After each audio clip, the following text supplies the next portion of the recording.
ఎద చెప్పుడు కదిరే మెడలో తాళవన ప్రతి నిమిషం ఆయుధునే పెంచైనా కునుకప్పుడు కుదిరే నీ కన్నులలోన కలలన్నీ కాటుకనై చదివేనా చిన్ని నవ్వు చాలే నంగ నాచి కూనాముల్లో కాలు మింగే మూతి ముడుపు దానా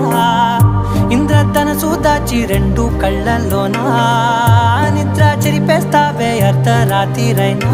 ఏరా కాశీ రా సోనిది ఏ గడియల్లో పుట్టావేనైనా వచ్చిందంత